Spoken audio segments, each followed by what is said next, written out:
కుటుంబాల మధ్యలో నీ కుంకుమ పెట్టిన స్థానంలో ఒక అద్భుతమైన కేంద్రం ఉంటుంది. దాన్ని ఆత్మ కేంద్రము అంటారు. అక్కడ మన శ్వాస నిలిచిపోతుంది. వస్తూ పోతున్న శ్వాస చిన్నదై ఇక్కడ నిలిచిపోయినప్పుడు మనస్సు మొత్తం ఖాళీ అయిపోయినప్పుడు బ్రహ్మరంధ్రం ఓపెన్ అవుతారు. భగవంతుడు సృష్టించిన బ్రహ్మ మనకి ఒక బ్రహ్మరంధ్రాన్ని పెట్టిండు. వెరీ గుడ్, చాలా సంతోషం. మనని సృష్టించిన బ్రహ్మ మనకు బ్రహ్మరంధ్రాన్ని కూడా పెట్టిండు. అంతేకాని బ్రహ్మరంధ్రంతో పాటు మనకి నవగ్రహాలని 9 రంధ్రాలు కూడా ఉంటాయి. ఈ 9 రంధ్రాలని ఏం చేస్తున్నామంటే మూసేస్తున్నాం ధ్యానంలో. ధ్యానం అంటే ఏంటంటే నవగ్రహాలు ఉన్నాయి కదా, ఎవరెవరు? సూర్యుడు, ఆదిత్యాయ సోమాయ మంగళాయ బుధాయ చ గురు శుక్ర శని రాహవే కేతవే నమః. ఈ 9 మంది దేవుళ్ళు నవగ్రహాలు. ఈ 9 మంది ఎక్కడుంటారు? స్వర్గంలో ఉంటారు. సూర్యలోకము, స్వర్గలోకంగా ఈ దేవుళ్ళందరి యొక్క స్థానాలని మనం మూసేస్తున్నాం ధ్యానంలో.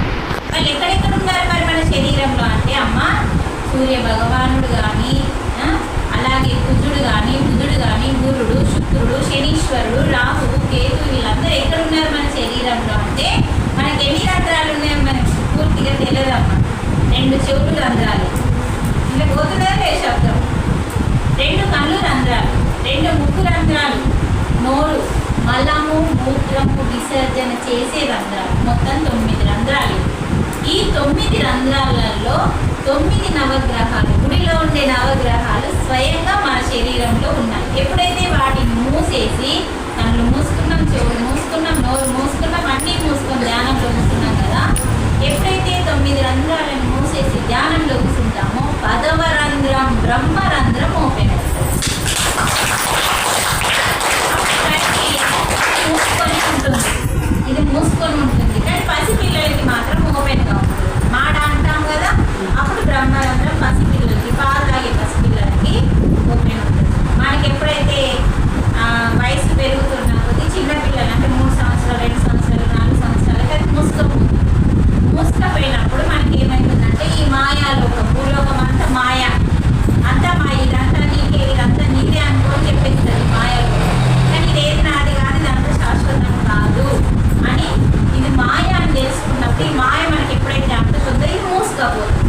అందుకని ఈ మాయాన్ని కూడా మనము జయించాలి అని చెప్పి బ్రహ్మర్షి పితామహ పత్రిజీ మనకి బుద్ధుడి ద్వారా నేర్చుకున్న పత్రిజీ మనకి ప్రతి స్త్రీకి ధ్యానం అందాలి, ప్రతి స్త్రీలో ఎంతో శక్తి ఉంది అని చెప్పి ఈ ధ్యానం ద్వారా బ్రహ్మరంధ్రం ఓపెన్ ఎలా చేసుకోవాలో నేర్పించింది. ఇది ధ్యానం అవసరమా లేదా? ఆఫ్ చేసి స్టాండ్ పెడతాం, తీసుకురండి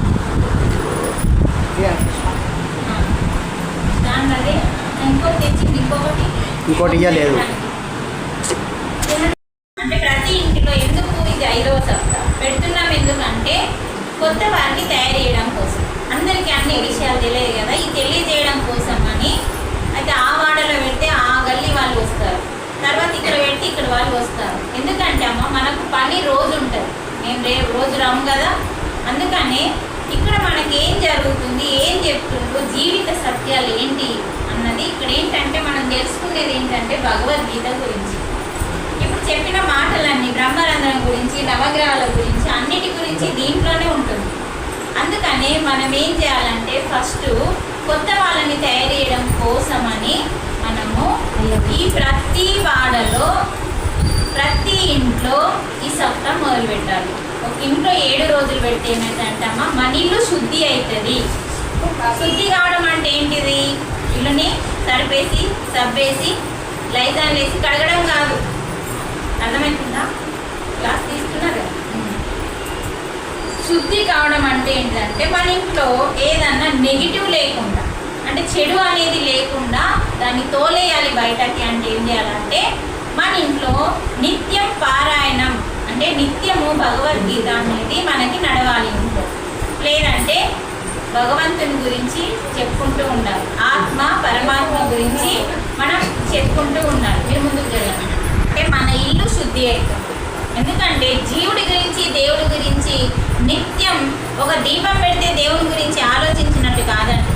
దేవుడు ఏం చెప్పిండో ఆ విషయాలని మన ఇంటికి తెలియని వాళ్ళందరినీ తోలుకొచ్చి ఎవరెవరికైతే భగవంతుడు భగవద్గీతలో ఏమేం చెప్పిండో వాటన్నింటినీ ప్రతి ఒక్కరి ఇంటికి వెళ్ళి మీరు ఆహ్వానించి వారింటికి వెళ్ళి మీరు మా ఇంటికి రండి, మా ఇంట్లో ఈరోజు గీత జరుగుతుంది, దేవుడి గురించి భగవంతుడు ఏం చెప్పాడు, భాగవతంలో ఏం చెప్పిండు, భగవద్గీతలో ఏం చెప్పిండు, దుఃఖం లేకుండా జీవించాలంటే భగవంతుడు ఏం చెప్పిండో మా ఇంట్లో ఈరోజు చెప్పడానికి మాస్టర్స్ వస్తున్నారు, మీరు ఈరోజు మా ఇంటికి రండి ఇంటింటికి వెళ్ళి తిరిగి ఎప్పుడైతే చెప్తామో అది చాలా గొప్ప సేవ సృష్టిలో.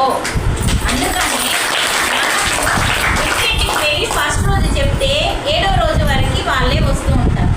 మనం అందరికీ చెప్పాలి, వాళ్ళు మంచోళ్ళ చెడ్డోళ్ళ, కూర తింటారా నార తింటారా సంబంధం లేదు. ఫస్ట్ మనం అందరికీ ఇన్ఫర్మేషన్ ఇచ్చి ఈ సప్తాన్ని మనం ఎప్పుడైతే మన ఇంట్లో మొదలుపెట్టి 7వ రోజు చక్కగా మనం ఏం చేయాలంటే 7వ రోజు చక్కగా ఓ పండు ఓ ప్రసాదమో ఇవ్వాలి. అంటే 7వ రోజు సప్తా అనేది ఏంటంటే మన ఇంట్లో ఎప్పుడైతే 7 రోజులు 7గురి మాస్టర్ల ద్వారా ఇక్కడ సత్యాన్ని తెలుపబడుతుంది. జీవుడు అంటే భగవంతుడు మనకి ఎలా బతకమన్నాడో చాలా విషయాలు మనకు తెలియదు. అవి మన కోసమని గ్రంథాల రూపంలో మనకి పంపించింది. ఆ గ్రంథాలు ఏంటి? ఒకటి భాగవతం, 2వది భగవద్గీత, 3వది మహాభారతం, 4వది సంపూర్ణ రామాయణం. ఈ 4 గ్రంథాలలో మనకి బోలెడంత జ్ఞానం ఉంది. మరి చదువుకోకపోయినా ఆ గ్రంథాలు పడతలేం కాబట్టి బ్రహ్మర్షి పితామహ పత్రిజీ ప్రతి ఒక్క స్త్రీని మేల్కొల్పి ప్రతి గ్రామంలో ఈ భగవద్గీత వెళ్ళాలి. ఎందుకంటే ఆయన 700 శ్లోకాలని కొన్ని శ్లోకాలను తీసుకొని చాలా భగవద్గీత మొత్తం ముఖ్యమే, కానీ ఏం చెప్తున్నాడు అర్థం కావట్లేదు, మనకి చదివినా అర్థం కావట్లేదు, ఎన్నిసార్లు అయినా అర్థం కావట్లేదు. ఎందుకంటే మన స్థితి ఇంత, భగవద్గీత స్థితి ఇంత. మరి ఇంత కావాలి, మన స్థితి కావాలి అంటే మనం ధ్యానం చేయాలి. మరి ఆ స్థితిలో ఉన్న వాళ్ళు వచ్చి మనకు చెప్పినప్పుడు మనం వినాలి. అప్పుడు ఏమవుతుందంటే ఇందులో కొన్ని శ్లోకాలనే ఇచ్చిండు మనకి. 700 శ్లోకాలు ఉంటాయమ్మ భగవంతుడు ఇచ్చినాయి. కృష్ణ భగవానుడు అంటే సాక్షాత్తు విష్ణుమూర్తి వైకుంఠం నుంచి దిగి వచ్చి జైల్లో ఉన్న ఎవరికి పుట్టాడు? యశోదక, ఆ అమ్మకి పుట్టాడు. అంటే స్వయంభు, తను ఏదో అంశ కాకుండా స్వయంభు తనే వచ్చి అవతారము ఎత్తకుండా తనే స్వయంభుగా. అంటే ఇప్పుడు మనం చూడు, మన నుంచి మనకు ఒక బిడ్డ వచ్చినట్టు కాకుండా అలాగే భగవంతుడి నుంచి ఎన్నో అవతారాలు ఎత్తిండు విష్ణుమూర్తి. ఇది అలా కాదు, కృష్ణుడి అవతారం ఎలా అంటే స్వయంభు ఆయననే దిగి వచ్చిండు. అంటే సాక్షాత్తు ఆయన చెప్పిండే కాబట్టి ఇక్కడ కృష్ణుడు చెప్పిండని ఎక్కడ లేదండి గీతలు. కృష్ణుడి అవతారంలో ఆ రూపంలో వచ్చిండు, కానీ భగవానుడు చెప్పిండని చెప్తున్నాడు. అంటే ఆ భగవంతుడే దిగి వచ్చి కృష్ణుడి అవతారం వేసుకొని జగద్గురువుగా చెప్పాడు. భగవంతుడు ఎలా వచ్చాడు భూమి మీదకి? గురువుగా వచ్చాడు. ఎలా? కృష్ణుడు ఎవరండి? గురువు. అంటే భగవంతుడు స్వయంగా దిగిరాడు, గురువు రూపంలోనే వస్తాడండి. అందుకే ప్రతి మనిషికి గురువు అవసరం. ఎందుకంటే ఎలా జీవించాలో తెలియదు కాబట్టి అలా జీవించడానికి ఒక మార్గాన్ని చూపించడానికి, సన్మార్గంలో చూపించడానికి ఒక మనిషి కావాలి. ఆ మనిషే సద్గురువులు, లేకుంటే జగద్గురు. అందుకని శ్రీకృష్ణ మనకి జగద్గురువుగా, అంటే ఈ జగత్తుకే మార్చడానికి వచ్చిన గురువు అన్నట్టు. అందుకని అతను జగద్గురు. బ్రహ్మర్షి పితామహ పత్రిజీ ఏంటి? సద్గురువు. అందుకనే అందరికంటే జగత్తునండి ఈ లోకాన్ని మార్చడానికి వచ్చిన శ్రీకృష్ణ భగవానుడు కాబట్టి గురువుగా వచ్చి మనకి జ్ఞానాన్ని ఇచ్చింది. అందుకని ఇందులో పత్రిసారి ఏం చేసింది? 700 శ్లోకాలు కాకుండా ఏవైతే మనిషిగా మారి మాధవుడు కావాలి, ధ్యానం పట్టుకొని శాకాహారిగా మారి అందరినీ మార్చడానికి ఒక సేవా మార్గంలో ఉంటూ ఏ శ్లోకాలు అయితే కావాలో వాటిని 104 శ్లోకాలను తీసి భగవద్గీత 5వ తరగతి చదివిన అమ్మాయికి కూడా అబ్బాయికి కూడా అర్థమయ్యే రీతిలో ఈ గీతలో వివరించి ఇచ్చాడండి. మరి ఇచ్చిన తర్వాత ఇక్కడ ఏం రాసిందంటే ఇది కేవలం పట్టణాలకి పరిమితం కావద్దు, ప్రతి పల్లెకి వెళ్ళి ప్రతి పల్లె ఇంటికి వెలుగు అని చెప్పిండు. ఇలాంటి చదువు అంటే ఈ చదువు మనమందరం మస్తు డిగ్రీ చేసిన మస్తు, కానీ ఆ చదువు మన ఇంటికి వెలుగు కావట్లేదండి. అయినా మన ఇంట్లో దుఃఖమే ఉంది. దుఃఖం ఉంటే వెలుగు లేనట్టే. దుఃఖం అంటే దుఃఖం పోగొట్టే చదువు కావాలి. మనం బడిలో చదువుకున్న చదువు వల్ల దుఃఖం పోవు, డబ్బులు వస్తాయి. కానీ దుఃఖం పోగొట్టే చదివే మన ఇంటికి వెలుగు. అందుకనే ఫస్ట్ ఇల్లాలు చదువుకోవాలి అన్నాడు. ఎందుకంటే ఇల్లాలు ఇంట్లో ఉంటుంది. ఇంటైనా మన ఇంటైనా బయటకే డబ్బులు తెస్తాడు. మనమేమో ఇంట్లో ఉన్న దుఃఖాన్ని హరించి వెలుగు తెచ్చే శక్తి మన దగ్గర ఉందని చెప్పి ఇల్లాలి చదువు ఇంటికి వెలుగు అని ఇలా స్కూళ్ళల్లో మనకు చిన్నప్పటి నుంచి చూసినాం, నేర్చుకున్నాం. అందుకని ఇల్లాలి చదువు ఇంటికి వెలుగు అంటే మనం ఏం చేసినామంటే ఆడపిల్లలు చదువుకోవడం తప్పు కాదండి, చదువుకోవాలి. కానీ ఎలా చదువుతున్నాము, ఏమైతుంది, ఆడపిల్లలు ఏ రకంగా వెళ్ళిపోయిందో చూడండి ఒకసారి. మరి ఇల్లాలి చదువు ఇంటికి వెలుగు కావాలి, కానీ ఇంటికి దుఃఖం అవుతుంది ఇప్పటి చదువులన్నీ. ఇప్పుడు చదువులు బాగా లేవండి. ఆ చదువు వల్ల అసలు వాళ్ళు ఎలా తయారవుతున్నారో ఆలోచించాను. అందుకని ఈ చదువు ఏం చెప్తుందంటే ఒక స్త్రీకి కానీ ఒక పురుషుడికి కానీ సంస్కారాన్ని నేర్పిస్తుంది. జీవుడు ఎవరు, దేవుడు ఎవరు, ప్రతి ఒక్కరిలో దేవుడు ఉన్నాడు, ప్రతి జీవిలో దేవుడు ఉన్నాడని నేర్పించే జ్ఞానం దీంట్లో ఉంది. ప్రతి ఒక్కరిని ద్వేషించకుండా, అసహించుకోకుండా అందరినీ ప్రేమించే స్థితి మనకు రావాలంటే ఏం చేయాలో దీంట్లో ఉంది. మరి ఇలాంటి చదువు బడిళ్ళలో నేర్పుతారా? కాబట్టి ఈ చదువు ఇల్లాలకి అవసరం. అందుకనే శ్వాస మీద ధ్యాస అనే ధ్యానం చేస్తున్నాం. కానీ శ్వాసనే మనకి ఆయుష్ని పోస్తుంది, ఆయుష్ని తగ్గిస్తుంది. అందుకనే మనకి కలియుగంలో ఏ యుగంలోనన్నా శ్వాసను బట్టే మరణం అండి. అందుకని వాళ్ళు వేల వేల సంవత్సరాలు బతకడానికి కారణం ఏంటంటే వేల వేల సంవత్సరాలు వాళ్ళు తపస్సు చేసి శ్వాసని ఆపేసి శ్వాసని నిలుపుకున్నారు. వాళ్ళు శ్వాసని తీసుకోలేదు, ఉదయం పెట్టేసింది ఇక్కడ రెండు కనుబొమ్మల మధ్యలో వాళ్ళు నిలుపుకున్నారు. అందుకనే శ్వాస మీద ధ్యాస మనం ఎప్పుడైతే చేస్తామో శ్వాస లైట్ వెయిట్గా అంటే దూది పింజలాగా మారిపోయి చిన్నదయ్యి ఈ రెండు కనుబొమ్మల మధ్యలో ఉంటుంది. ఈరోజు మనం అసలు డేలో క్లాస్ పెట్టుకుంటే ఈ టీవీలో మీకు ఇస్తాను నేను వీడియో. ఏంటంటే ఇది ఏదైతే నేను ఎక్స్ప్లెయిన్ చేస్తున్నానో అది మన దగ్గర వీడియో ఉంది. ఎందుకంటే మనం ధ్యానంలో కూర్చుంటే ఏమేమి జరుగుతుంది, లోపల ఏం జరుగుతుందో మనకు తెలుస్తుంది. కానీ ప్రతి ఒక్కరికి అర్థం కావాలంటే అది ఒక వీడియో ఉంటుంది. అది మనం టీవీలో వేసుకొని చూస్తే నేను మీకు వివరించి చెప్తూ ఉంటాను. అంటే ధ్యానం ద్వారా మనకి ఏం అద్భుతాలు జరుగుతున్నాయి మన లోపల అన్నది అందులో ఉంటుంది. అది డేలో మనం పెట్టుకున్నా మీరైతే ఒక 1 hour టైం ఇచ్చినా దాన్ని ఎక్స్ప్లెయిన్ చేయొచ్చు. ఫస్ట్ మీరు సిద్ధంగా ఉండాలి. నేను ఎప్పుడు సిద్ధమే, ఎందుకంటే చెప్పడానికి మేము ఎప్పుడు సిద్ధమే. తెలుసుకోవడానికి మీరు సిద్ధంగా ఉంటారనుకోండి, మాస్టర్లని ప్రకృతి మీ దగ్గరికి గ్రేట్ మాస్టర్లను మీ దగ్గరికి పంపిస్తుంది. అల్లాటప్ప మాస్టర్లను పంపేది. ఎందుకంటే ఏదో వచ్చిందని చెప్పడం కాదు. ఈరోజు ఎంతమంది శాఖలుగా మారుతారు ఈ క్లాస్ ద్వారా, ఎంతమంది ధ్యానానికి సిద్ధమవుతారు అన్నది ఆ క్లాస్ అలా వస్తే అలా ఆ రోజు ఆ మాస్టర్ని మీ దగ్గరికి పంపడానికి కారణం ప్రకృతి. అంటే మీ దగ్గర ఉన్న శ్రద్ధే కారణం. ఎందుకంటే మనకి శ్రద్ధ ఉండాలి, వినాలన్న కసి పట్టుదల ఉంటే మీ దగ్గరికి ఎలాంటి మాస్టర్లు కావాలంటే అలాంటి మాస్టర్లు మీ దగ్గరికి వస్తారు. ఆ సత్తా మనం చూపించుకోవాలి. ఎందుకంటే అమ్మ మనకి ఏ శ్రద్ధ లేదనుకోండి, మన దగ్గరికి మాస్టర్లు సరైన అవగాహన లేని మాస్టర్లు వచ్చి చెప్తే ఇలాగే ఉంటుందా, వాళ్ళు బంద్ చేయమన్నారట, ధ్యానం అని పిలిస్తే కూర బంద్ చేయమన్నారట, రావడమే మానేస్తున్నారు. ఎందుకు బంద్ చేయాలో వివరించాలి, దానివల్ల నష్టం ఏంటి చెప్పాలి. దానికి మరి కూరగాయల భోజనానికి మాంసాహారానికి తేడా ఏంటో చెప్పాలి. అంటే ఇవన్నీ చెప్పే మాస్టర్లని పిలిస్తే ఏమైందంటే మీకు శ్రద్ధ ఉంటే ఆ ప్రకృతి పిలుస్తుంది. హంసనో పద్మనో లక్ష్మో పిలాల్సిన అవసరం రాదు. ప్రకృతి వాళ్ళ రూపంలో మిమ్మల్ని మీ దగ్గరికి పిలిపిస్తుంది. అందుకనమ్మా మనకు ఎలా ఉండాలంటే శ్రద్ధ. చాలా ఈరోజు నా జీవితంలో కొత్త మొట్టమొదటి అధ్యాయం మొదలు పెడతా. నేను ఈ రోజు నుంచి ధ్యానం చేస్తా, శాకాహారిగా మారుతా. ఎందుకంటే నాకు పాపం వద్దు. శ్వాస ఎంత గొప్పదంటే మన శ్వాస మీద మనకి ధ్యాస లేదు. మనకి ఏమవుతుందంటే అమ్మ, మనకి ఎంత కోపం వస్తే అంత శ్వాసని ఖర్చు పెట్టేసి తీసుకుంటున్నాం. చూడండి, మనం ఒక్క నిమిషం కళ్ళు మూసుకొని నేను స్టార్ట్ అనగానే మీరు ఏం చేయాలా?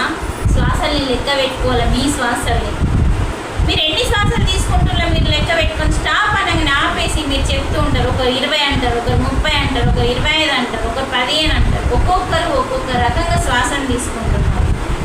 కారణం వారి యొక్క మానసిక స్థితిని బట్టి. అందుకని శ్వాసని ఎంత లోతులోకి, ఎంత ప్రశాంతంగా స్లోగా తీసుకుంటామో అన్ని సంవత్సరాలు ఎక్కువగా బతుకుతాం. అంటే మన బ్రతకడానికి కారణం శ్వాస. అందుకని శ్వాస మీద ధ్యాస పెట్టినప్పుడు ఏమవుతుంది? మన శ్వాస 2 కనుబొమ్మల మధ్యలో నిలిచిపోతుంది. అక్కడికి వచ్చి ఒక జ్యోతిలాగా, మీ ఆత్మ జ్యోతిలాగా నిలిచిపోతుంది ఇక్కడ. అప్పుడే కదా మనకి ఇక్కడ ఆలోచనలు ఆగిపోతాయి.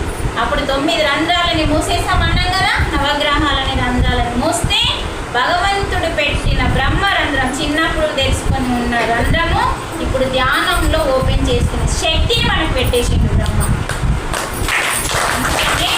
భగవంతుడు మనకన్నీ ఇచ్చేసిండండి. ఇగో ఇలా చెయ్యు అని ఇక్కడ మార్గం చూపించిండు. మార్గం ఇందులో ఉంది, ఇలా చేస్తే నీకు ఇది దొరుకుతుంది అంటే అన్నీ మనకి ఇచ్చేసిండు. నన్ను ఏమీ అడగాల్సిన పని లేదు అని భగవంతుడు మనకు అమ్మ కడుపులోకి ఎప్పుడైతే వచ్చామో, శ్వాసని ఎప్పుడైతే వ్యక్తి ప్రాణం పోసాడో అప్పుడే మనకు అన్నీ ఇచ్చేసిండండి. అందుకనే తెలుసుకోవాల్సింది, మనము గ్రంథాలలో ఆల్రెడీ పెట్టేసిండు భగవంతుని. మనం చూడండి, కృష్ణుడు దేవుడని పూజిస్తున్నాం, కరెక్టే. మరి ఆ దేవుడు చెప్పింది కూడా వినాలి కదా, అవునా కాదా? దేవుడని పూజిస్తే సరిపోదు. ఇప్పుడు నేను ఉన్నాను, నా మాటలు వింటే నా ఆనందం ఎట్లా పెరుగుతుంది? నేను ఆదిలాబాద్ నుంచి ఇక్కడికి వచ్చిన, మీరందరూ నాకు అది పసుపు కుంకుమ వేసుకుంటే పూజ చేస్తే సరిపోతుందా? నేను చెప్పే మాటలు శ్రద్ధతో ప్రశాంతంగా మౌనంగా వింటే నాకు ఆనందం వేస్తుందా? చెప్పండి. నాకు పూజ ఏమిటికి మనకి వస్తుంది? నా ద్వారా ఎవరైతే క్లాస్ విని మారుతున్నారో నేను ఒక సేవ చేసినట్టు. అప్పుడు దేవుడు కన్ను నా మీద ఉంటుంది. అంటే భగవంతుని దృష్టిలో పడాలంటే ఏం చేయాలి అంటే, దుఃఖంలో ఉన్న ప్రతి ఒక్కరిని దుఃఖం నివారణ స్థితికి తీసుకురావాలి. అప్పుడే భగవంతుని దృష్టి మన మీద పడుతుంది. అంటే ప్రతి ఒక్కరిని దుఃఖం వైపు మనం తీసుకెళ్ళద్దు. మనం ఎవరికి దుఃఖానికి కారణం కావద్దు. దుఃఖంలో ఉన్న ప్రతి ఒక్క మానవుడు అంటేనే మాధవుడు. మానవుడు అంటే ఎవరు? ఇది నేను చెప్పినా? మానవుడు అంటే మాధవుడు అని నేను చెప్పినా? మానవ సేవే ఇది ఎందుకు చెప్పిన మరి? రైటా రాంగా? మానవునికి సేవ చేస్తే మరి ఇప్పుడు మీరందరూ మానవులే కదా. గీత చెప్పింది. గీత ఎవరు చెప్పిండు మరి? సాక్షాత్తు భగవంతుడు భూమి మీదకి వచ్చి చెప్పాడు. కాబట్టి అందుకని భగవంతుడే చెప్పాడు కాబట్టి అన్నిటికంటే వేదాలని చూడండి. మనం ఒక మసాలా కూర వండాలంటే ఉడకని, ఉల్లిగడ్డని, టమాటాని రోట్లో వేసి నూరుతున్న కొద్దీ ఏమవుతుంది? రసం అవుతుంది. అంటే ఎంతెంత నూరుతామో అంతంత కమ్మటి వాసన వస్తుందా రాదా? మరి అదే గ్రైండర్లో పడితే వస్తుందా? రాదు. అంటే ఎలా మనం మసాలాని రోట్లో వేసి నూరుతున్నామో అలా భగవానుడు వేదాలని రంగనిచ్చి, ఉపనిషత్తులని రంగనిచ్చి, పురాణాలన్నింటినీ అంటే ప్రపంచంలో ఉన్న జ్ఞానాన్నంతా రంగరించి భగవద్గీతలో పోసిండు. మరి ఇలా భగవద్గీతని ప్రతిరోజు మనం నిత్యం జీవితంలో శ్లోకాలు కంఠస్థం చేయడం కాదు, ఆ శ్లోకంలో భగవంతుడు మనకేం చెప్తున్నాడు అన్నది చాలా ఇంపార్టెంట్. అందుకని భగవంతుణ్ణి పూజించడం ఎంత ఇంపార్టెంటో, ఆరాధించడం ఎంత ఇంపార్టెంటో, ఆ భగవంతుడి రూపంలో వచ్చి, ఆ రూపంలో వచ్చిన భగవానుడు మనకేం చెప్పిండు, ఏం చేయమంటున్నాడు మనల్ని, అది ఇంపార్టెంట్. అందుకనే మనకి శ్వాస మీద ధ్యాస ద్వారా ఏమవుతుందంటే బ్రహ్మరంధ్రం ఓపెన్ అవుతున్నాం. మొత్తానికి దొడ్డు భాషలో 9 రంధ్రాలు మూసుకోవడం అండి. ధ్యానం అంటే ఏంటిది? 9 రంధ్రాలు, నవరంధ్రాలని మూసుకుంటే 10వ రంధ్రం ఓపెన్. మధ్య మధ్యలో కన్ను ఇట్లా తెరిచి అట్లా తెరిచి అది నాకు కాదు. అంటే అది పిలిచిండు, పోకపోతే ఏమనుకుంటారని నచ్చిన వాళ్ళు కొంచెం కొత్తగా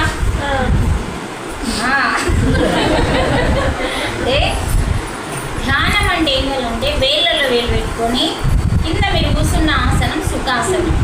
ఈ సుఖాసనంలో కూర్చొని చక్కగా హాయిగా మన లోపలికి వెళ్తున్న శ్వాస, బయటకు వస్తున్న శ్వాస. ధ్యానం సర్వరోగ నివారణి అంటారు. ధ్యానం ఎట్లా సర్వరోగ నివారణి మీరు అడగాలి మమ్మల్ని. ధ్యానం చేస్తే రోగాలు పోతాయి ఎట్లా మీరు ప్రశ్న వేయాలి. అట్లా అయితేనే మీరు ఎదిగినట్టు, అయితే మీకు శ్రద్ధ ఉన్నట్టు. మరి ధ్యానం సర్వరోగ నివారణి అంటే ఎలా అంటే, ఇప్పుడు మీరున్నారు చక్కగా చిండు వేళ్ళలో వేలు పెట్టుకొని శ్వాస మీద ధ్యాస పెట్టండి. ఎందుకంటే అమ్మా నిరంతరం మనం పని చేస్తామో లేదో కానీ మన మనసు పనిచేస్తుంది. అంటే మన శరీరం పనిచేస్తుందో లేదో కానీ మనసు మాత్రం పనిచేస్తూ ఉంటుంది. జరిగిపోయిన దాన్ని మనం ఎంత మర్చిపోదామన్నా అది మర్చిపోనియదు. దాని పేరే చిత్తం. ఏం పేరు? మర్చిపోదామనుకున్న దానిని మర్చిపోనీయకుండా మళ్ళీ మళ్ళీ గుర్తు చేసేదాని పేరే చిత్తం. అర్థమైందా? మనసులో ఒక భాగం. ఆ చిత్తము చేసే వృత్తిని ఆపడమే ధ్యానం. అంటే అన్ని సపట్లు ఒకసారి కూడా చిత్తము చేసే వృత్తి ఏంది? నా వృత్తి ఏంది? ధ్యాన ప్రచారం. చిత్తానికి వృత్తి పేరే. వృత్తి ఏంటిది? గతంలో జరిగిపోయిందని మళ్ళీ మళ్ళీ నీకు గుర్తు చేయడమే దాని పని. మరి దానివల్ల నష్టమా లాభమా? కాబట్టి ఆ పనిని ఆపేయమని చెప్పింది యోగులు. దాని పనిని ఆపేయడం చిత్త వృత్తి నిరోధం. ధ్యానం అంటే ఏంటిది? చిత్త వృత్తి. చిత్తం అంటే గుర్తు చేసేది, వృత్తి అంటే పని, నిరోధం అంటే ఆపేయడం, తొలగించడం. అది చేసే పనిని ఆపేస్తే ఏమవుతుంది అంటే మనకి బ్రహ్మరంధ్రం ఓపెన్ అవుతుంది. మరి మన బ్రహ్మరంధ్రానికి మనకి మధ్యలో అడ్డమున్న వాళ్ళు చిత్తం. అందుకనే ఎప్పుడైతే శ్వాస మీద ధ్యాస పెడతామో అమ్మ, ఆ చిత్తం అనేది ఆగిపోయినప్పుడు మనసు శూన్యమవుతుంది, జీరో. మనసు లేని స్థితికి వెళ్తాం. అప్పుడు ఏమైపోతుంది? బ్రహ్మరంధ్రం ఓపెన్ అయినప్పుడు ఈ బ్రహ్మరంధ్రం ద్వారా అంతటా నిండి ఉన్న పరమాత్మని యొక్క శక్తి అంతటా ఉంటుందని, గిడ లేదు అన్నది లేదు, అనువనువులో ఉంటుంది. ఆయన శక్తి ఎప్పుడైతే నీ యొక్క మనసు శూన్యమవుతుందో, మనసు పని చెయ్యని స్థితి, బాగా గుర్తుంచుకోవాలి. మనసు పని చేసిందనుకో ఎనర్జీ రాదు.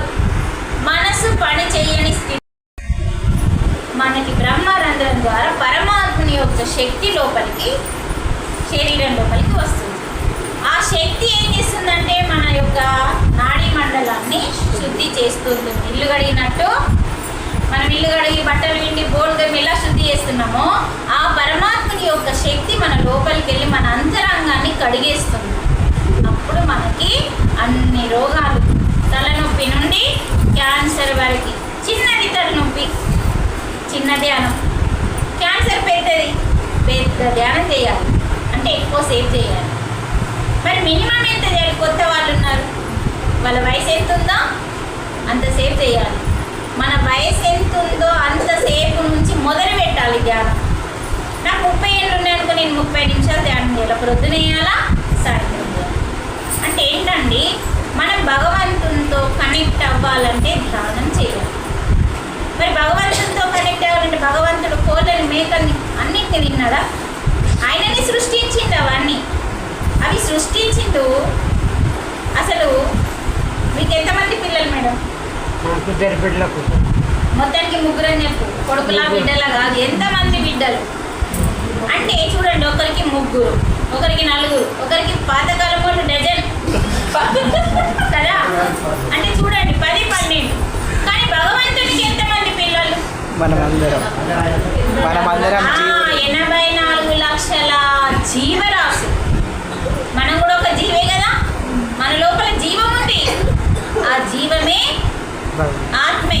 ఆ ఆత్మే పరమాత్మ. అంటే ఇక్కడ ఏం చెప్తుండో, నీవు ఎంతమంది బిడ్డల్ని అన్నావో అలాగే నేను కూడా 84 లక్షల మందిని భూమి మీదకి పంపించాను. వాళ్ళందరూ నా బిడ్డలే. అహమాత్మ గుడాకేశ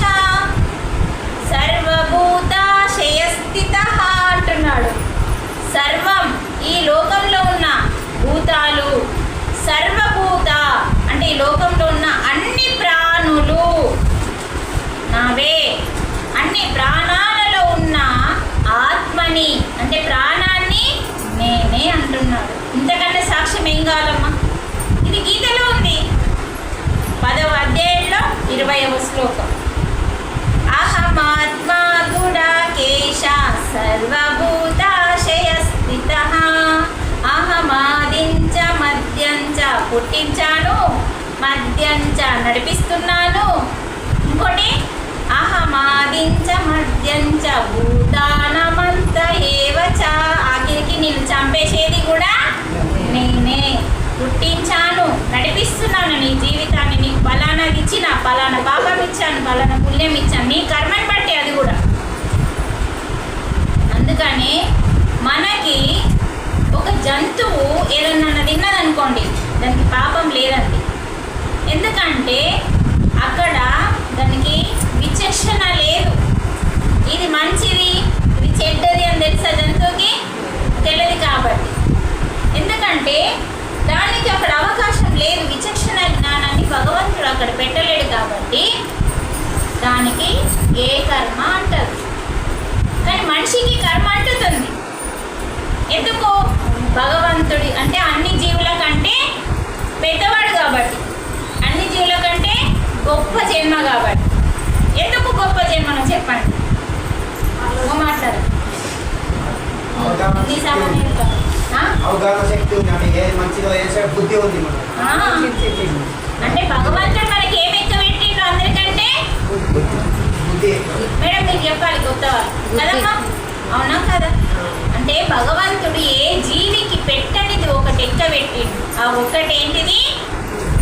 విచక్షణ. అంటే ఏది మంచిదో ఏది చెడ్డదో ఆలోచించే శక్తి. శక్తి ఆలోచించే శక్తిని మనకు పెట్టిండు. ఆ శక్తి మనం ఉపయోగించుకోవట్లేదు. సింపుల్. మరి ఆ శక్తిని మనం ఉపయోగించుకోవాలంటే ఫస్ట్ పరమాత్మ శక్తిని మన లోపలికి తీసుకోవాలి. చాలా ఇంపార్టెంట్ పాయింట్ వస్తున్నది చూడండి, సబ్జెక్ట్ ఇట్లా వస్తున్నారు. మరి ఆ యొక్క శక్తి మనకు పెట్టిండు, దానిని మనం ఉపయోగించుకోవాలంటే ముందు పరమాత్మ శక్తి మనం తీసుకుంటే మనలోని విచక్షణ అనేది మేల్కొంటుంది. అంటే బుద్ధి వికసిస్తుంది. బుద్ధి వికసించట్లేదు, మనసు దగ్గరనే ఆగిపోయినాం. మనసంతా మైలగా ఉంది, కోపంతో, ద్వేషంతో, అసూయతో. కానీ ఎప్పుడైతే ధ్యానం చేస్తామో పరమాత్ముని శక్తి కోసం, అమ్మ ధ్యానం దేనికోసం అనుకుంటున్నావు? భగవంతుని శక్తిని పొందడం కోసం. భగవంతునికి దీపం పెడితేనో అగరబత్తి పెడితేనో శక్తిని తీసుకోము. భగవంతుడు ఎక్కడున్నాడు, ప్రాణంతో ఎక్కడున్నాడు, అక్కడికి మనం వెళ్తే నవగ్రహాలు పరమాత్మ కంటే చిన్నవి. వీళ్ళు చిన్నపిల్లలు, మనం పెద్దవాళ్ళు, నాకంటే పెద్దవాళ్ళు ఇలా ఉన్నారు కదా. అలాగే భగవంతులలో కూడా స్టెప్ బై స్టెప్ ఉంటారు. అందుకని స్వర్గలోకంలో ఉన్న వాళ్ళందరూ నవగ్రహాలు, దేవుళ్ళు. ఈ దేవుళ్ళని సృష్టించింది ఎవరు? పరమాత్మ. ఒక్కడే ఉన్నది, ఒక్కడే కదా. ఒక్కొక్క కార్యం మీద ఒక్కొక్క భగవంతుడు కార్యం చేయాల్సిన పరిస్థితి వచ్చింది. ఇంద్రుడు ఆయననే, సూర్యుడు ఆయననే, అన్నీ ఆయననే. కాకపోతే ఏంటంటే మనము ఈ యొక్క వీటన్నింటినీ కూడా ఈ దేవుళ్ళని ఈ యొక్క అన్నీ కలిపితే మనకి పరమాత్మ. కాబట్టి చూడండి, ఈ పిల్లని అవుతుందా లేదా? అలాగే ప్రతి ఒక్క జీవికి లేని అవకాశం మనకి ఉన్నది, మానవునికి. అందుకనే అందరు ఏం చెప్తారంటే మానవ జన్మ గొప్పదని, ఉత్తమమైందని చెప్తాము. కానీ ఎందుకు ఉత్తమమైందో తెలుసా? తెలియదు. మరి ఉత్తమమైన పనులు ఏమైనా చేస్తున్నామా? చేయట్లేదు. మరి ఎలా ఉత్తమం అవుతుంది? చెయ్యడం స్టార్ట్ చేసినప్పుడు. అందుకని మానవుని సేవ మాధవ సేవ అని ఎందుకన్నారంటే మానవుడే మాధవుడు అవ్వడానికి వచ్చాడు కాబట్టి. మానవుడు దేనికోసం వచ్చాడు భూమికి? మాధవుడు అవ్వడానికి. అంటే ఈ జీవుడే ఆ దేవుడు. ఈ జీవుడే, ఎందుకంటే ఈ జీవుడిలోనే ఉన్నాడు దేవుడు. ఇప్పుడే చెప్పాడు కదా, సర్వభూతాశయ స్థితః. నీకు 4 పిల్లలు కావచ్చు, నాకు 84 లక్షల మంది పిల్లలు. ఆ వారిలో వారి హృదయంలో ఉన్న ప్రాణము, ఇప్పుడు నాకు ప్రాణం ఉంది కాబట్టి అప్పటి నుంచి మాట్లాడుతున్నా. మీకు ప్రాణం ఉంది కాబట్టి మీరందరూ ఎక్కడి నుంచో వచ్చి ఇక్కడ కూర్చున్నారు. ప్రాణం లేకపోతే అది ఎందుకు నడుస్తుంది? ఆ ప్రాణమే పరమాత్మ. నీలో ఉన్న ప్రాణం, నీలో ఉన్న ప్రాణం, నాలో ఉన్న ప్రాణమే పరమాత్మ అని చెప్తున్నాడు. అన్ని జీవులలో ఉన్నది నేనే. అంటే మనిషిలోనే కాదు, సర్వము అన్నాడు. సర్వం అంటే కోడేస్తుంది, మేకొస్తుంది. భూమి మీద ఎన్ని జీవరాశులు ఉంటే అన్ని జీవరాశులు. కనిపించే దాంట్లో ఉన్నాడు, కనిపించే దాంట్లో ఉన్నాడు, కదలే దాంట్లో ఉన్నాడు, కదిలే దాంట్లో ఉన్నాడు. అందుకని అన్నింట్లో ఉన్నాడు. అన్నింట్లో ఉన్న శక్తిని మనం పరమాత్మ శక్తిని తీసుకోవడమే ధ్యానం. మరి పరమాత్మ శక్తి మాకు అద్దు అన్నోళ్ళు ధ్యానం చేయొద్దు. అర్థమైందా? పరమాత్మ శక్తి కావాలనుకునే వాళ్ళు ఉంటారు కానీ అర్థం. ఎందుకంటే ఆ శక్తి లేకపోతే ఒక అడుగు కూడా మనం వెయ్యలేము. ఏ పని చేయాలన్నా, మాట్లాడాలన్నా, చూడాలన్నా, వినాలన్నా, నడవాలన్నా ప్రతి దానికి శక్తి అవసరం. ఆ శక్తే పరమాత్మ శక్తి. అది మన లోపలికి తీసుకుంటే భగవంతుడు పెట్టిన విచక్షణ అనే ఏది మంచిదో ఏది చెడ్డదో ఆలోచించే శక్తి మనకి వికసిస్తుంది. ఆయన శక్తిని మన లోపలికి తీసుకుంటే అది వికసిస్తుంది. అది వికసించిన రోజు మనం సన్మార్గంలో నడుస్తాం. సన్మార్గంలో నడిచినాక పాపం ఎందుకు అంటుతుంది? అన్నీ మంచి పనులు చేస్తాం, మంచి పనులు చేస్తాం, అందరినీ మంచిగా చూస్తాం. తేడా ఏమి ఉండదు. తేడా ఏమి లేకుండా ఎప్పుడైతే మనం మారుతామో అప్పుడే నువ్వు మాధవుడు అని చెప్తున్నాడు. అప్పుడు నీ లోపల ఏమవుతుంది? ఎవరిని తేడా చూడవు. మంచి చెడు అనేది లేకుండా ప్రతి ఒక్కరిని ఒకే భావంతో చూసే స్థితికి నువ్వు వస్తే మంచి వాళ్ళని, చెడ్డ వాళ్ళని. అందుకే చెప్తున్నాడు విద్యా వినయ సంపన్నే బ్రాహ్మణే అన్నాడు. విద్య కలిగిన బ్రాహ్మణుడైనా సరే, బ్రాహ్మణుని కాలు ముక్తాం కదా గొప్పవాడని, ఆయన పక్కకి చండాలుడు వచ్చిన సుఖ అదే సమానంతో చూడాలి అంటున్నాడు భగవంతుడు. చూడండి, అందుకే ఆదిశంకరాచార్యుని పరీక్ష పెట్టడానికి సాక్షాత్తు శివుడే కాటి కాపరిగా వస్తాడు ముందరికి. చూడండి, అప్పుడు మనం గుర్తించలేము. అందుకని మన దగ్గరికి ఎవరు వస్తున్నారు? ప్రతి ప్రాణిలో పరమాత్మ ఉన్నాడనే సత్యం తెలుసుకొని అలా జీవించిన రోజు నువ్వే మాధవుడు అని చెప్పి. మరి మాధవుడు కావాలి అంటే మన అందరిలో ఉన్నది పరమాత్మే అని తెలుసుకొని అత్త, కోడలు, యారాలు, ఆడబిడ్డ, చెత్త, చెదారం ఏమీ లేదు, అంతా సమానమే. యారాల్లో ఉంది దేవుడు అదే, నాలో ఉంది దేవుడు అదే, ఆడబిడ్డలో ఉంది దేవుడు, అంతా అంతా అంతా అంతా ఒక్కటే అని తెలుసుకొని. ఎందుకంటే దేవుడు ఒక్కడే కాబట్టి, దేవుడు ఒక్కడే. కానీ ఒక్కొక్క పని మీద ఇప్పుడు నన్నే తీసుకుందాం. నేను ఒక్కదాన్నే కదా, నేను ఒక్కదాన్నే. ఫస్ట్ అమ్మ కడుపులో పిండంకి ప్రాణం వస్తే బిడ్డ అయింది, బయటకు వచ్చిన భూమి మీద ఒక ఆడపిల్లలాగా జన్మ తీసుకున్నా. నాకంటే ముందు మా ఇంట్లో ఒకడు పుట్టే ఉన్నాడు. వానికి నేనేమైనా ఫస్ట్ ఆడపిల్లనైనా, అంతకుముందు పిండమైనా, పిండం కాకన్నా ముందు పరమాత్మ దగ్గర ఉన్న నేను పిండమైనా నేను ఆడపిల్లనైనా, ఆడపిల్ల నేను చెల్లెనైనా. ఆ తర్వాత ఇంకొకడు పుట్టే అక్కనైనా, తర్వాత ఒక తల్లికి బిడ్డనైనా, పెళ్లి చేసుకున్నాక ఒక భర్తకి భార్యనైనా, అత్తకి కోడలనైనా, మరిదికి వదిననైనా, నాకు ఒక బిడ్డ పుడితే నేను తల్లినైనా. నేను అన్నీ ఒకటే కదా. మరి గిన్నెట్లయినా మనం అందరం అయినామా లేదా? మనం ఒక్కోళ్ళమే. ఇన్ని అవతారాలు ఎలా వేస్తాము? అలాగే భగవంతుడు ఒక్కోడే. ఒక కార్యం మీద ఇప్పుడు తమ్ముడు వచ్చిండు, మరిది వచ్చిండు, అక్కని పిలమంటావా, వదినాన్ని పిలమంటావా? స్థానాన్ని బట్టి పిలుపు వస్తుంది కదా, కార్యాన్ని బట్టి. అలాగే భగవంతుడు ఒక్కొక్క పని మీద ఒక్కొక్క అవతారం ఎత్తిండు. కానీ భగవంతుడు అర్థమైందా? మరి ఆ భగవంతుడు ఎవరు? ఆత్మే. ఏమని చెప్తున్నాడు? అహమాత్మ అంటున్నాడు. ఎవరిని? నేను ఆత్మని అన్నాడు భగవంతుడు. ఏం చెప్తున్నాడు మనకి? నేను ఆత్మని, అందరిలో ఉన్న ఆత్మని నేనే. అందుకనే ఆత్మే పరమాత్మ, జీవుడే దేవుడు, శ్వాసే గురువు, సమయమే సాధన. సమయం అంటే ఎప్పుడు సమయం దొరికితే అప్పుడు కళ్ళు మూస్తే ఎంత తొందరగా మనకి మోక్షం వస్తుంది. అంటే ఎంత గొప్ప గొప్ప విషయాలు ఉన్నాయో చూడండి గీతలో. మనం తెలుసుకోవడానికి మనకు టైం లేదు, శ్రద్ధ లేదు. మన పని మనం చేసుకోవాల్సిందే. కర్మ అంటే ఏంటిది? పని చేయాల్సిందే, జ్ఞానం తీసుకోవాల్సిందే. ఒక గంట ఇప్పుడు మీరు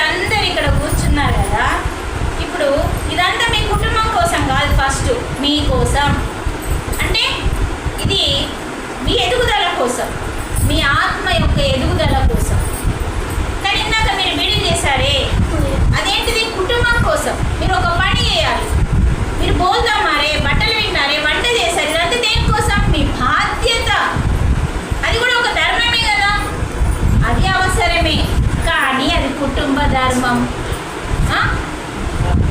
శరీర ధర్మం, కుటుంబ ధర్మం. కానీ స్వీయ ధర్మం అనేది ఒకటి ఉంటుంది. ఆ స్వీయ ధర్మమే మీరు ఇప్పుడు అందరూ చేస్తున్నారండి. ఇందాక పిడి చేయడం కుటుంబ ధర్మం, శరీరానికి భోజనం పెట్టడం, పండబెట్టడం శరీర ధర్మం. ఇన్ని శ్వాసలు తీసుకోవాలని రాసి ఉంటుందండి. అవిటిని మనం తీసుకోకుండా ధ్యానంలో వాటిని నిలిపివేశామనుకోండి మన ఆయుష్ పెరుగుతుంది. అందుకనే పొద్దున్నే కాదు కదా ధ్యానం, 2 టైంలు, ఉదయం చేస్తావా, మధ్యాహ్నం చేస్తావా, రాత్రికి చేస్తావా, నీ ఇష్టం, ఎప్పుడైనా చేసుకో. కానీ 2 సార్లు చేసుకోవాలి. మన వయసు ఎంత ఉందో మొదలు పెట్టాలి. మొదలు పెట్టిన తర్వాత మెల్లిమెల్లిగా పెంచుకోవాలి. మరి ఒక పట్టు నీకు రావాలి అంటే ఎంతసేపు చేయాలి, ఎన్ని రోజులు చేయాలంటే ఖచ్చితంగా 41 రోజు చేయాలి. అంటే అప్పుడు మీకు ధ్యానం యొక్క గొప్పతనం తెలుస్తుంది. అందుకని ధ్యానం సర్వరోగ నివారిణి, ధ్యానం సకల భోగాలని. ధ్యానం ఏం చేస్తుందంటే నీకు జ్ఞానాన్ని ఇస్తుంది.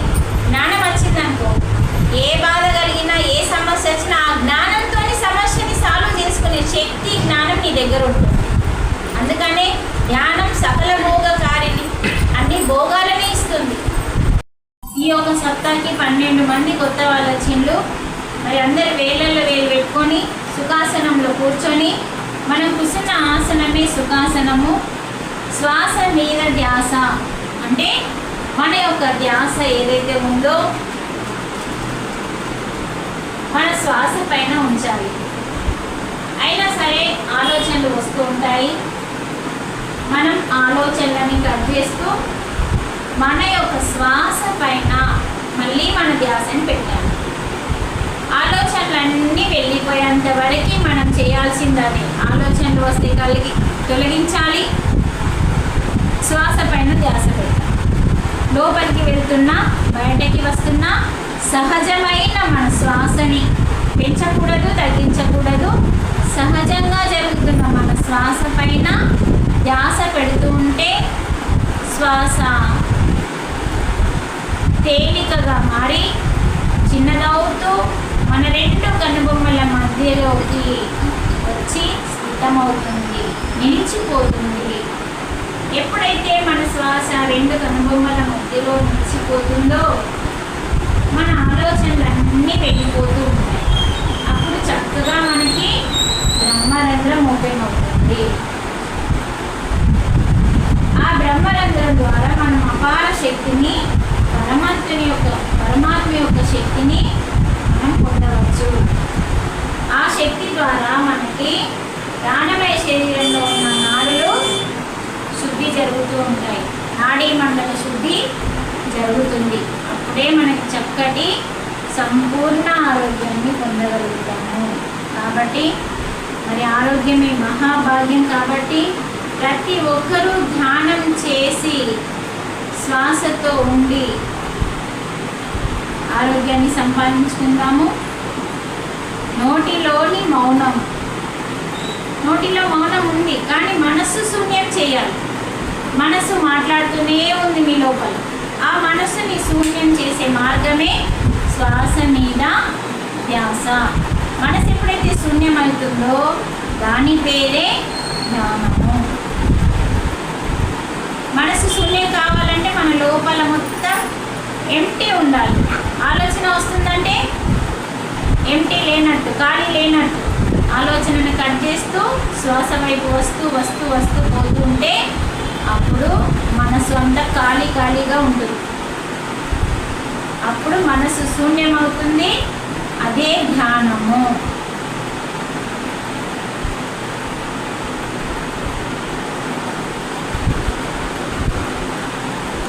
కేవలం 2 నిమిషాలు మాత్రమే.